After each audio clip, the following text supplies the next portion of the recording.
I just seen Second City, and so in the committee, so I had this idea of putting improvisational comedy with the Tommy girls. Chong made America So the laugh girls, for instead of decades. pretending to take But off in their clothes, they really 1985, took off a their fight clothes. inside a hotel room And ended Pin everything. drop. Yeah. He sat alone, crying, while his And partner... so It all began with one unforgettable night that would change comedy history forever.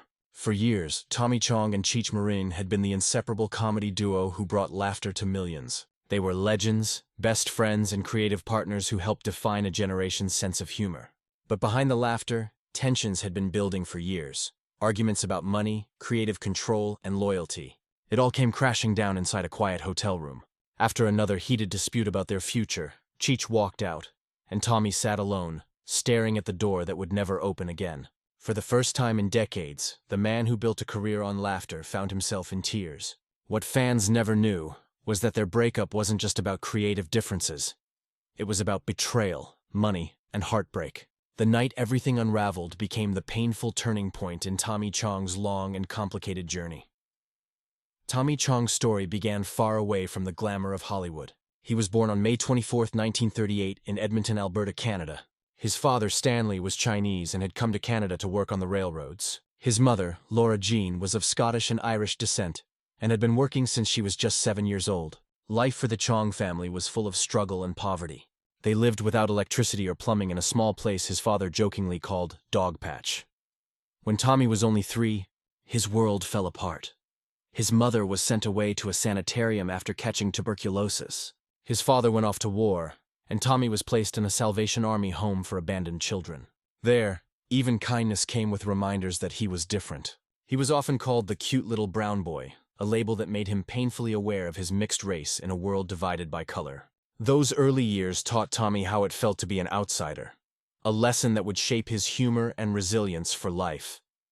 By the time Tommy was 5, his family reunited and moved to Calgary's Chinatown, living in a small room above a Chinese restaurant. The air smelled of soy sauce and garlic, and the sound of the busy streets filled their days. But prejudice followed them everywhere. His father struggled to find steady work and often lost what little money they had gambling. They were evicted several times and faced open racism. Tommy later said that growing up in Calgary during the 1950s felt like Mississippi because of the discrimination he faced. To escape the pain, he found refuge in music. He joined a community of Black, Indigenous, and immigrant musicians who played jazz and blues late into the night. There, he learned about rhythm, soul, and performance, the foundations of his future in comedy. School didn't hold his attention, and at 16, Tommy dropped out before they could expel him. He joined a mixed-race band called The Shades, whose talent quickly made them local stars. But their success came with backlash. In 1957, the mayor and police chief told them to leave town because, as they said, the band wasn't white enough. For Tommy, it was his first real experience with fame, and rejection at the same time. After being pushed out of town, Tommy took on any job he could find. Truck driver, car salesman, laborer. But fate had another twist. At 18, a serious car accident left him with a permanent limp and constant pain. Physical labor was no longer possible, so he turned to humor as his escape. He discovered that making people laugh could heal his pain. In the 1960s, Tommy moved to Vancouver and joined a new band, Little Daddy and the Bachelors, which later became Bobby Taylor and the Vancouvers. They landed a deal with Motown Records and even had a hit song, Does Your Mama Know About Me? But success didn't last long. Motown fired Tommy after he missed a show, paying him $5,000 to walk away. Instead of giving up, he turned his own nightclub, the Shanghai Junk, into a creative playground. It became a haven for artists, dancers, and experimental performers. Jazz, topless dancing, and improv comedy all mixed together. It was in that smoky nightclub that Tommy found his true calling: comedy. One night in 1969, a young Mexican-American named Cheech Chong wandered into Tommy's improv group. Their chemistry was instant. Together, they started performing sketches that poked fun at authority, society, and the growing stoner culture. Their act was fearless and hilarious, and audiences couldn't get enough. Their first comedy album, Cheech and Chong, sold over 500,000 copies without any radio support. Their famous sketch, Dave's Not Here, became part of pop culture. By the early 1970s, they were underground heroes, performing at colleges, getting arrested for fake joints on stage, and even being secretly recorded by police. But every scandal only made them more popular. In 1978, their film Up in Smoke hit theaters. Critics called it garbage, but audiences loved it. The movie, made for only $2 million, earned over $14 million and became the first major film to celebrate weed culture. Drive-in theaters filled with smoke as fans laughed through the haze. Cheech and Chong had become legends, but fame came at a heavy price. While studios and managers made millions, Cheech and Chong earned surprisingly little. They had signed a deal that gave them only 10% of their own profits. As their success grew, so did the tension. Tommy wanted full creative control. He directed, wrote, and produced most of their material, while Cheech began to feel left out. During the making of Nice Dreams, Tommy gave guest star Chevy Chase more screen time, cutting many of Cheech's scenes. The friendship started to crumble. Behind the scenes, their managers were stealing from them. Millions lost to fake expenses and rigged contracts. They were supposed to earn over $6 million each, but barely saw a fraction of it. By 1985, their partnership reached the breaking point.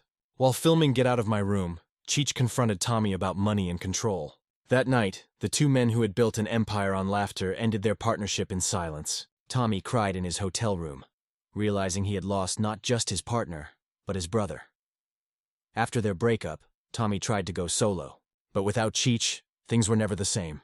His 1990 movie Far Out Man flopped and Hollywood lost interest. Cheech, on the other hand, found success as a respected actor, starring in Nash Bridges and lending his voice to Disney characters like the wise Chihuahua in Oliver and Company.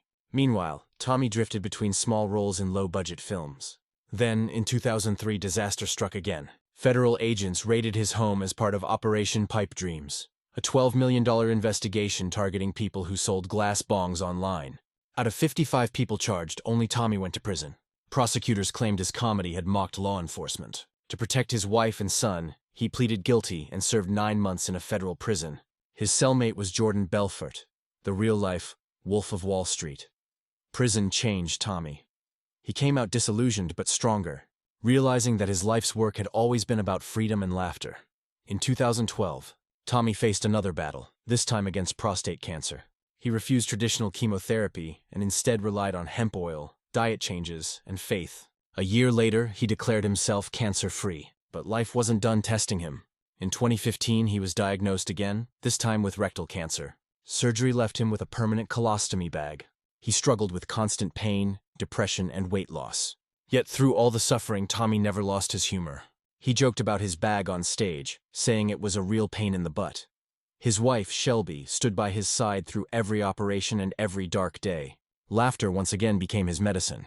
He turned his illness into comedy, proving that humor could survive even in the hardest moments. Then came an unexpected twist. In 2008, years before his recovery, Tommy's son Paris secretly emailed Cheech pretending to be his father. He wanted to heal the broken friendship. Amazingly, it worked. Cheech agreed to meet, and soon after, the two men reunited for the Light Up America tour. After 25 years apart, they stood together on stage again, and audiences across the country wept with joy and laughter. Their bond, once shattered by ego and money, had been rebuilt by forgiveness. Fans felt like history had come full circle.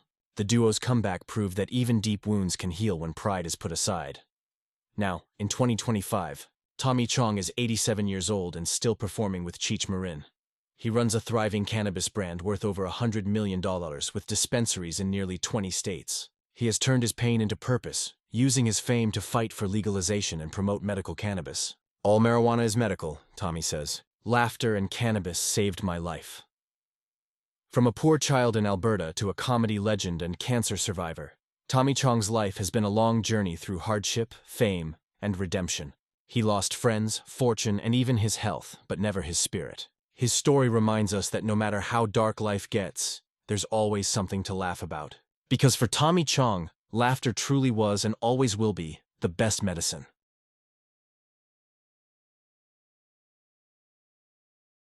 It was supposed to be just another night on the road. The two men who had built their careers together, Tommy Chong and Cheech Marin, had performed countless shows, made millions laugh, and built one of the most iconic comedy duos in history. But fame has a way of magnifying small cracks until they shatter everything. Inside a hotel room, after yet another exhausting day of filming and arguing, words were exchanged that could never be taken back. Cheech, tired of being pushed aside, walked out. Tommy, stunned and broken, sat in silence. He later said that in that moment, he felt like half of himself had disappeared. The man who made the world laugh had tears streaming down his face. That night marked the end of Cheech and Chong as fans knew them, and the beginning of one of Hollywood's most emotional redemption stories. To understand Tommy Chong's strength, you have to go back to where it all began, the cold prairies of Alberta, Canada. He was born on May 24, 1938, in Edmonton, to parents who worked harder than anyone but still lived with next to nothing. His father, Stanley, was a Chinese immigrant who came to Canada with nothing but a dream to build a better life. His mother, Laura Jean, was of Scottish-Irish descent, a tough woman who had known poverty since childhood. The Chongs lived in a small shack without running water or electricity, in a neighborhood his father bitterly called Dog Patch. The winters were harsh, the nights cold, and the feeling of being unwanted was constant. When Tommy was 3, his family faced tragedy. His mother contracted tuberculosis and was sent to a sanitarium for 5 years. His father went to war, leaving Tommy in a Salvation Army home. The boy was surrounded by strangers and called names that reminded him he was different. He later said that those years taught him not to rely on anyone, to find laughter and strength within himself. When his mother finally returned, he was no longer the same little boy. The world had already shown him how cruel it could be. In his teenage years, Tommy's escape came in the form of music. He fell in love with jazz, rhythm, and blues. These genres spoke to the outsiders, the dreamers, and those who never quite fit in. He picked up the guitar and joined the Shades, one of the first mixed-race bands in Calgary. They were talented, energetic, and rebellious, everything the establishment feared. Crowds adored them, but not everyone approved. In 1957, after one of their shows, the mayor and police chief called them in and told them to leave town. The reason? You're not white enough. That moment burned deep into Tommy's heart. He learned firsthand how prejudice could crush talent, but he didn't give up. Music became his protest, his way of saying he belonged. Eventually, he moved to Vancouver, where the cultural scene was alive with new ideas, art, and change. There, he joined Bobby Taylor and the Vancouvers, a soul band that caught the attention of Motown Records. They recorded the hit song, "Does Your Mama Know About Me?" a heartfelt tune inspired by Tommy's own experiences with racism and love. But the music industry, just like life, was full of heartbreak. Motown fired him for missing a show, paying him just $5,000 to walk away. Tommy took the loss with quiet acceptance, but inside, he was searching for something bigger. Something that combined truth, laughter, and rebellion.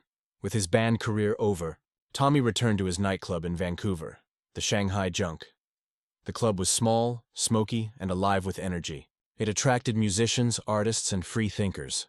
Tommy began experimenting with improvisational comedy, mixing humor with the kind of honesty that made people uncomfortable and made others think. It was here that the seeds of his future were planted. Then, fate walked in. A young man named Cheech Chong, a Mexican-American who had fled to Canada to avoid the Vietnam draft, joined Tommy's improv group. The chemistry was immediate. Tommy was laid back and dry. Cheech was energetic and quick. Together, they created something fresh and fearless. Their sketches mocked authority, celebrated counterculture, and spoke directly to a generation that felt misunderstood. Their comedy wasn't just funny, it was revolutionary. When they recorded their first album, Cheech and Chong, in 1971, they had no idea it would explode. The record went platinum. Their sketches, like the now iconic "Dave's Not Here," became catchphrases across America. Suddenly, these two outsiders were national sensations. They weren't just comedians. They were symbols of freedom, rebellion, and laughter in a changing world. As their fame grew, so did their influence. Cheech and Chong's comedy albums topped charts, and by 1978, they made the leap to film. Their first movie, Up in Smoke, was supposed to be a small, low-budget experiment. Critics hated it, calling it trash, but audiences, they couldn't get enough. The film made over $14 million, a huge success for its time. Drive-in theaters filled with laughter and smoke, as fans turned it into a cultural event. The movie didn't just make people laugh. It changed how people viewed cannabis and counterculture. But while fame brought laughter to millions, it brought tension between the two men. Tommy was the perfectionist, the writer, the director, the thinker. Cheech wanted to collaborate equally, to be heard. Their managers and studios pushed them to produce more, faster, and bigger. With success came greed, and soon, people around them were stealing. Millions lost through fake accounting and bad contracts. By the early 1980s, they were exhausted, overworked, and barely speaking. The very partnership that had built an empire was starting to collapse under its own weight. In 1985, during the filming of Get Out of My Room, everything came to a boiling point. Cheech confronted Tommy over control and money. Years of tension erupted. It wasn't just about business. It was about respect, friendship, and